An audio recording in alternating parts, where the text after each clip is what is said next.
Friends, நாம் கருப்பு கொண்டைக்கடலை குழம்பு செய்வதற்கு 6 மணி நேரம் கொண்டைக்கடலையை ஊற வைத்து எடுத்துக்கொள்ள வேண்டும். குழம்பு செய்வதற்கு 2 பெரிய வெங்காயம், 1 தக்காளி பழம், பூண்டு, பச்சை மிளகாய் நறுக்கி எடுத்துக்கொள்ள வேண்டும். நாம் புளி ஊற வைத்து எடுத்துக்கொள்ள வேண்டும். நாம் கொண்டைக்கடலை குழம்பு செய்வதற்கு குக்கரில் 4 ஸ்பூன் நல்லெண்ணெய் ஊற்றிவிடலாம். எண்ணெய் காயவும் கடுகு, உளுந்து, ஜீரகம் போட்டுவிடலாம். கடுகு பொரியவும் வெங்காயத்தை சேர்த்து விடலாம். வெங்காயம் பூண்டு சேர்க்கவும் நாம் சிறிதளவு கறிவேப்பிலை சேர்த்து விடலாம்.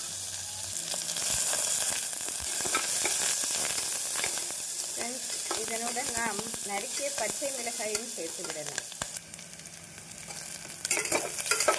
நாம் 1 ஸ்பூன் இஞ்சி பூண்டு விழுது சேர்த்து விடலாம். இஞ்சி பூண்டு விழுது வதங்கவும் நாம் தக்காளி பழத்தை சேர்த்து விடலாம்.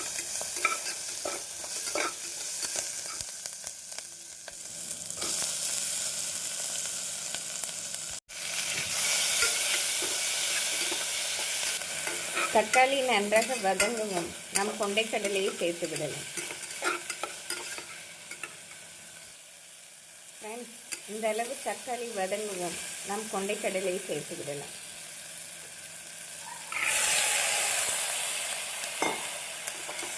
நன்றாக மிக்ஸ் செய்து குழம்புக்கு தேவையான மஞ்சள் பொடி, மசால் பொடி சேர்த்து விடலாம்.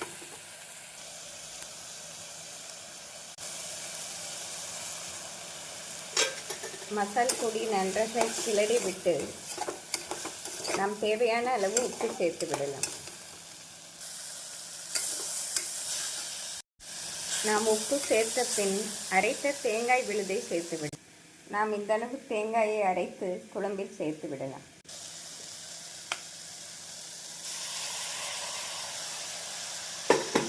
இப்பொழுது நாம் கரைத்து வைத்துள்ள புளி தண்ணீரை ஊற்றி விடலாம்.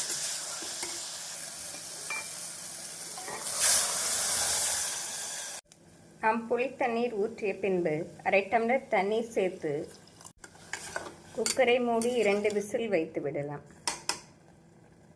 ஃப்ரெண்ட்ஸ், கொண்டைக்கடலை நன்றாக ஊறியதால் நாம் 2 விசில் வைத்தாலே நன்றாக வெந்து வந்துவிடும். ஃப்ரெண்ட்ஸ், ப்ரெஷர் ரிலீஸ் ஆகவும் குக்கரை திறந்து விடலாம். அருமையான கொண்டைக்கடலை குழம்பு ரெடி. நாம் மல்லி இலை தூவி இதை வேறு பாத்திரத்தில் மாற்றிவிடலாம்.